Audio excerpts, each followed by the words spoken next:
In today's video, I'm going to teach you how to create analytics dashboard in Google Sheets.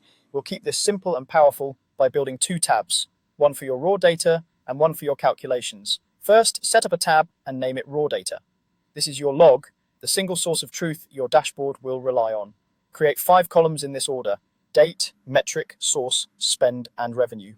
Date should be formatted as an actual date so you can sort and run time-based calculations. Metric is the number you care about most, like views, signups, or orders.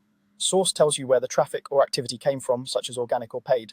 Spend is what you paid for that source on that date, and revenue is what you earned from it. Enter your data consistently, one row per date and source. For example, you might have one row for organic with spend set to 0, and a separate row for paid with its own spend and revenue. Keep numbers as plain numbers without extra symbols and use 0 instead of leaving blanks to avoid breaking your formulas. As you log more days, your raw data tab becomes a detailed history you can analyze at any time. Next, create a second tab and name it Analysis. This is the brain of your dashboard where your insights live.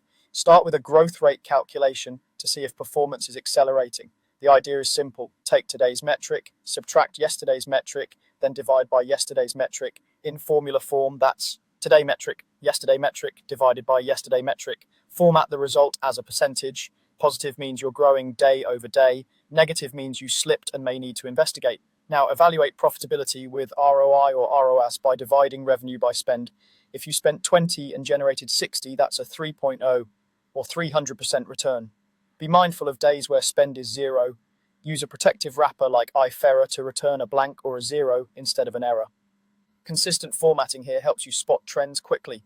Finally, test whether more spend actually leads to more revenue using correlation.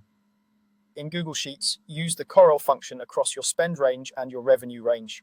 The result will fall between 1 and 1. Closer to 1 means a strong positive relationship, near 0 means little relationship, and negative means spend might be hurting revenue.